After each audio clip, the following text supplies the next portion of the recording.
सच कहा है लोगों ने, किसी इंसान के मरने से दुनिया रुकती नहीं। कितने आए और कितने चले गए, किसी का कुछ पता नहीं। सिकंदर भी महान था। आज 29 अप्रैल 2020 को ऐसे शख्स की मृत्यु हो गई है जिसकी आवाज़ और एक्टिंग से ज़्यादा उसकी आँखों से उसकी किरदार में चमक आती है। आज चर्चाएं तो बहुत होंगी, सारी टीवी, मैगज़ीन, न्यूज़पेपर सारे रंगे मिलेंगे, लेकिन कल उस सितारे को भुला दिया जाएगा। रह जाएंगी तो सिर्फ यादें। वैसे मुझे ज़रूरत नहीं है कि मैं उस किरदार को आपके सामने पेश करूं, उसके गुणगान करूं और उसके बारे में कुछ बताऊं। तो हम बात करेंगे साहबजादे इरफान अली ख़ान के बारे में। तो इरफान का जन्म 7 जनवरी 1967 जयपुर में हुआ और मृत्यु यानी कि आज 29 अप्रैल 2020। पिता साहबजादे यासीन अली ख़ान जो कि टायर का बिजनेस करते थे, माँ सईदा बेगम जो कि हाल में ही यानी कि 4 दिन पहले ही उनकी भी मृत्यु हुई है, जो कि 95 वर्ष की थी। पत्नी सुतापा, देवेंद्र सिकदर और उनके 2 बच्चे थे। स्कूल में उनका बचपन से ही मन कम लगता था। क्रिकेट में ज़्यादा रुचि थी। उनका सीके नायडू टूर्नामेंट में चयन भी हुआ, लेकिन आर्थिक हालातों के कारण वो आगे नहीं बढ़ पाए और उनका क्रिकेट का कैरियर वहीं पे समाप्त होता है। इरफान जब मास्टर डिग्री में अपनी पढ़ाई कर रहे थे तब उन्हें स्कॉलरशिप मिलती है और उस स्कॉलरशिप से वो NSD यानी नेशनल स्कूल ऑफ ड्रामा में सिलेक्शन लेते हैं। धीरे धीरे वो अपनी स्कॉलरशिप के साथ NSD में दाखिला लेने के बाद पढ़ते हैं। आता है वर्ष 1985। 1985 में उन्हें दूरदर्शन की तरफ से पहला ब्रेक मिलता है श्रीकांत नामक एक सीरियल में। सन 1988 इरफान को पहला ब्रेक मिलता है। छोटे पर्दे से बड़े पर्दे की तरफ उनका रुख होता है और मूवी का नाम होता है सलाम बॉम्बे। पहली बार वो बड़े पर्दे पर अपना किरदार निभाने को आते हैं। 1988 से लेके 2001 बहुत ज़्यादा उनके लिए दुखदाई होते हैं। ये 13 साल वो धीरे धीरे काटते हैं। उनकी मूवी लगातार चलती हैं, रिलीज़ होती हैं, कभी उठती हैं, कभी गिरती हैं, लेकिन चलती रहती हैं। आता है साल 2001 जब उन्हें आसिफ कपाड़िया जो कि ब्रिटिश एक डायरेक्टर हैं, प्रोड्यूसर हैं मूवी के, अब उन्हें कास्ट करते हैं। मूवी का नाम होता है द वॉरियर जो कि राजस्थान बेस्ड एक मूवी है। राजस्थान में लोग कैसे रहते हैं, कैसे खाते पीते हैं, उसके बारे में एक मूवी है जो कि आसिफ कपाड़िया द्वारा डायरेक्टेड है। 2001 से सीधे इंडियन मूवी से वो ब्रिटिश मूवी की तरफ मूव करते हैं। अब उनके पंखों में और ज़्यादा ही उड़ान आ जाती है और उन्हें को बेचैन इरफान खान अपने कैरियर को शुरुआत करते हैं और बढ़ते रहते हैं। हम लोगों को याद होगा कुछ साल पहले की बात है, लगभग 10 से 12 साल हुए होंगे, जब वो वोडाफोन इंडिया में नई आई थी। हज से कन्वर्ट होके लोग वोडाफोन में जा रहे थे और वो उनका प्रचार कर रहे थे।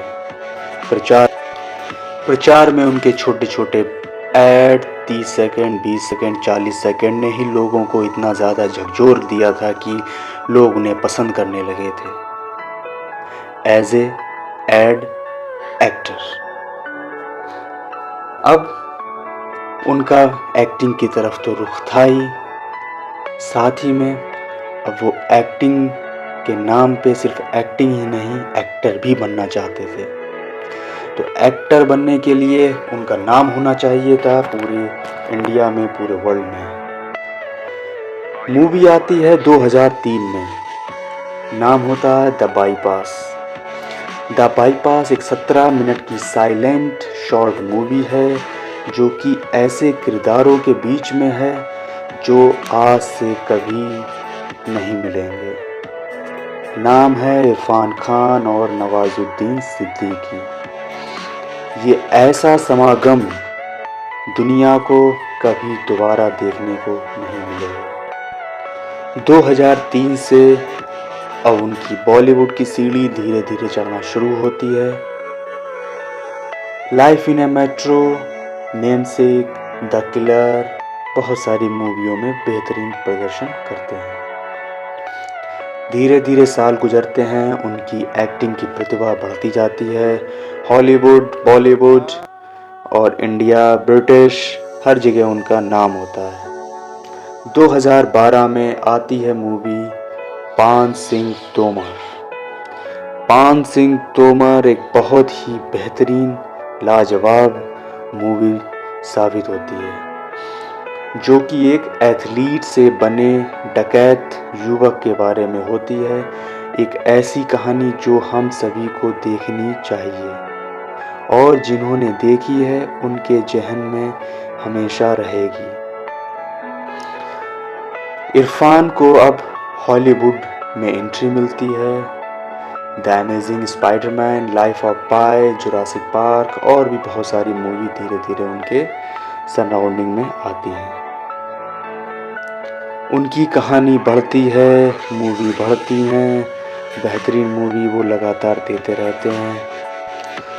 वर्ष 2020 यानी आज का दिन 29 अप्रैल, आज उनकी मृत्यु होती है। लेकिन मृत्यु से कुछ महीने पहले उनकी मूवी इंग्लिश मीडियम का रिलीज़ होना तय था, लेकिन कुछ कारणों की वजह से मूवी रिलीज़ नहीं हो पाती है। तो उस लिए इरफान खान लोगों को संदेश देते हैं जो कि कुछ घंटे पहले का ही है, और ये संदेश कुछ इस प्रकार है।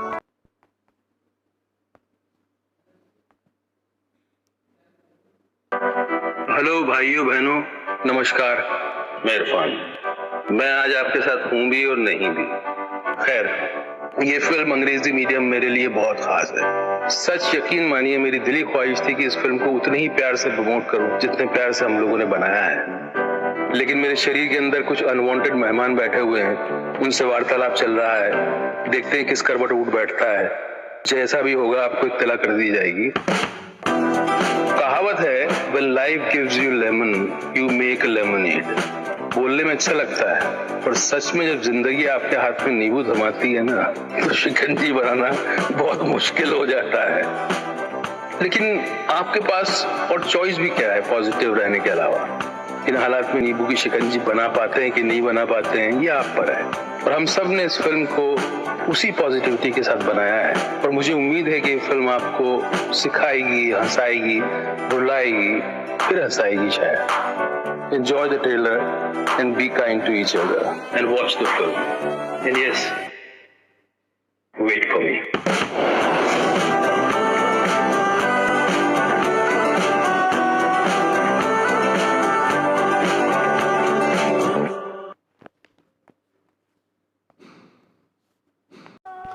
सच कहा है लोगों ने, किसी इंसान के मरने से दुनिया रुकती नहीं।